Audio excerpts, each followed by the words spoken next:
는 전류가 흐르는 도선이 받는 힘에 대한 이야기를 하겠습니다.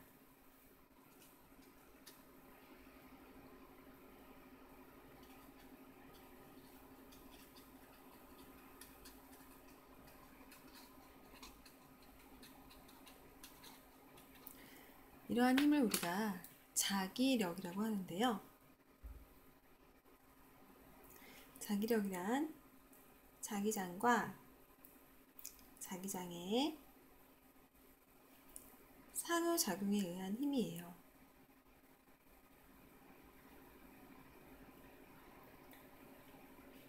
근데 자기력에는 잡아당기는 힘인 인력과 밀어내는 힘인 척력이 있죠.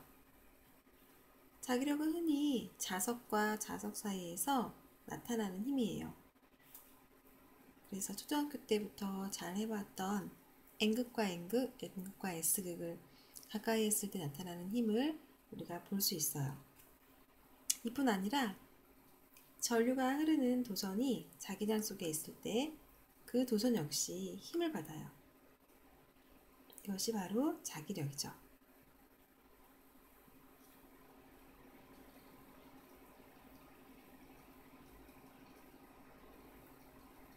그렇다면 인력과 척력은 왜 생기는 거죠?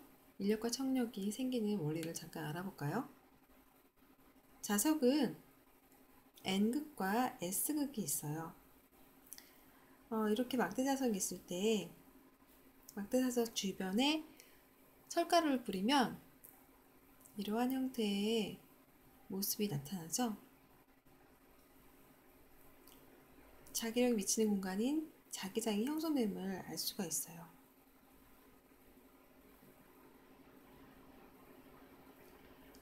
이때 나침반을 그 주변에 놓게 되면 어떻게 되나요?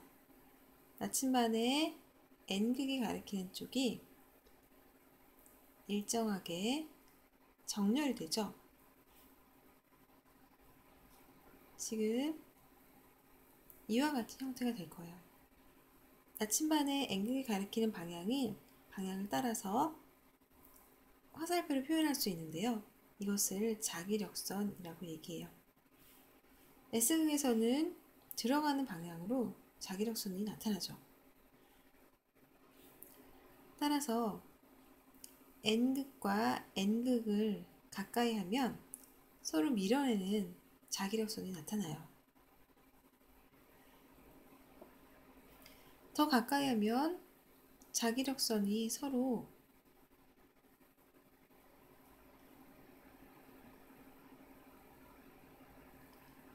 교차하지 않고 끊어지지 않기 때문에 이 세력을 유지하기 위해서 서로 밀어내는 척력이 나타나는 것입니다. 이번엔 N극과 S극을 가까이 할게요. N극은 나가는 자기력이 나타나고 S는 들어오는 자기력이 나타나죠. 따라서 N극과 S극을 가까이 하면 N에서는 자기장이 나가고 S는 들어오므로 서로 잡아당기는 인력이 나타나는 것이에요. 자기력은 도중에 끊어지거나 교차하거나 분리되거나 하지 않습니다. 그래서 이와 같이 인력과 척력이 나타나는 것입니다. 그렇다면 전류가 흐르는 도선 주변에 자석이 있으면 어떻게 될까요? 지금 현재 전류가 위쪽을 향해서 흐르고 있는 도선이 있어요.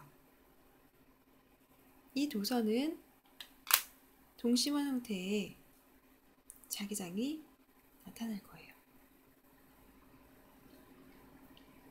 그런데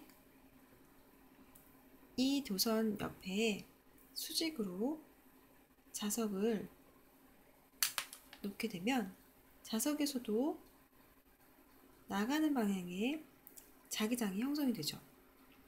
이 자석의 자기장은 도선에 영향을 주어서 도선에 들어가는 방향으로 영향을 주게 돼요. 그렇다면 도선은 힘을 받아요. 따라서 도선은 자석에게 끌려가게 됩니다. 이것을 화살표로 표시하면 전류는 위 방향으로 흐르고 있고요. 자기장은 종이 속으로 들어가는 방향이죠.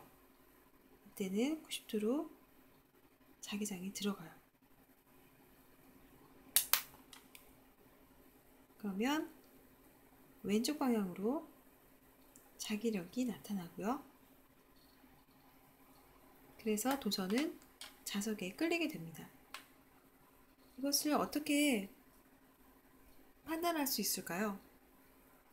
앙페르의 오른손의 법칙으로 우리가 설명할 수 있어요. 앙페르의 오른손의 법칙은 오른손의 엄지가 전류의 방향, 오른손의 네 손가락이 자기장의 방향을 나타나고, 이때 손바닥의 방향이 자기력의 방향을 나타내게 돼요. 그러면 여러분들이 왼쪽에 있는 그림의 자기력의 방향을 오른손으로 표시를 해보세요.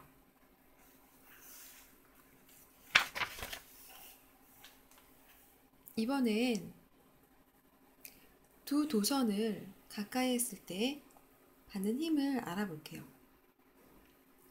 전류가 흐르고 있는 두 도선이에요. A하고 B라고 표현을 하겠습니다.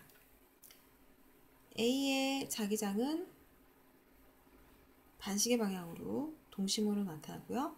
B 역시 자기장의 방향이 동심원으로 반시계 방향으로 나타나요. A는 B에게 들어가는 쪽에 자기장에 영향을 주고요. B 역시 나오는 쪽에 자기장이 A에 영향을 주게 돼요. X라고 표시한 것은 자기장이 들어감을 의미합니다. 점으로 표시한 것은 자기장이 나오고 있는 것을 의미해요. 그렇다면 앙페르의 오른손의 법칙으로 이 두 도선이 받는 힘을 알아보세요. 자, A 도선은 위 방향으로 전류가 흐르고 있고요. 자기장은 나오는 방향입니다.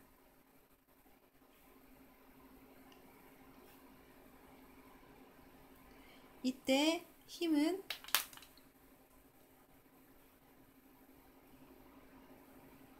이쪽이 되겠네요.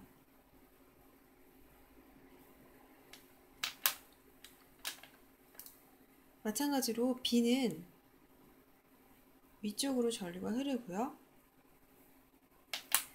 자기장의 방향은 들어가는 방향이에요.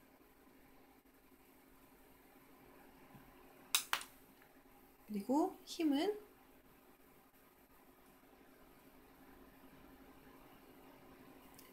왼쪽이 돼요. 따라서 A와 B는 서로 잡아당기는 인력이 작용합니다.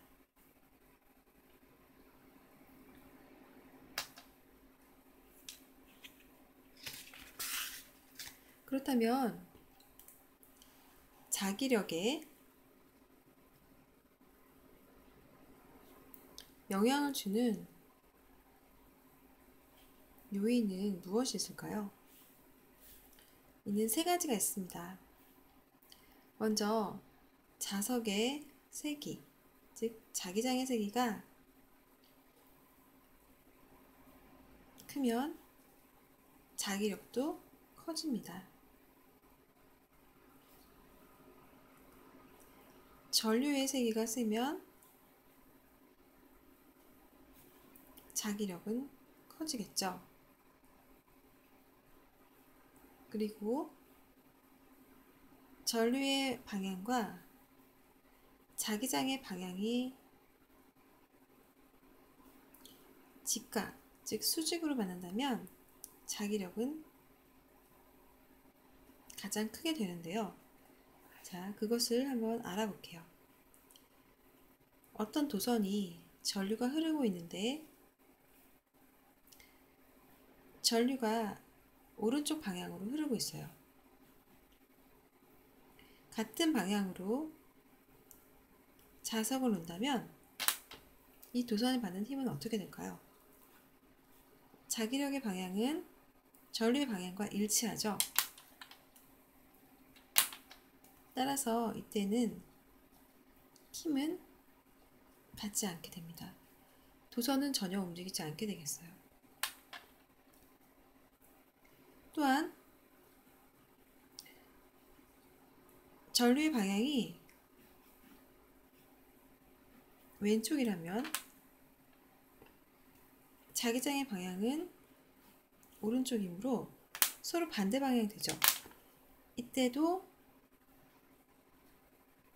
이 도선은 힘을 받지 않습니다.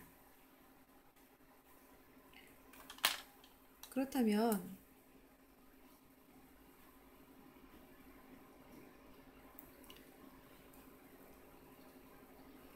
도선이 자기장에 비스듬하게 놓였을 때 이때는 어떨까요?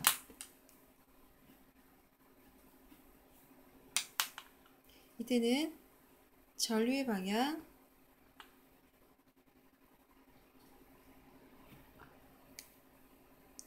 자기장의 방향, 수직이 아닌 예각 형태죠. 이때 힘이 작용하지만 힘은 작게 작용하게 됩니다. 그렇다면 자석을 전류의 방향에 수직으로 두었을 때는 어떨까요? 자석의 자기력의 방향은 오른쪽이고요. 그리고 전류는 수직으로 위쪽으로 향해서 흐르고 있어요. 즉, 그림을 따로 그리면 전류는 자기장과 수직으로 만났습니다. 이때 힘은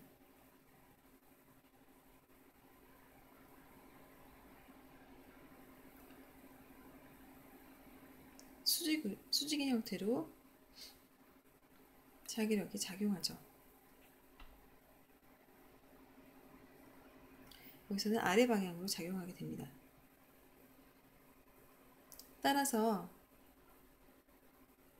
전류와 자기장의 방향이 직각이면 가장 큰 힘을 냄을 알 수가 있습니다.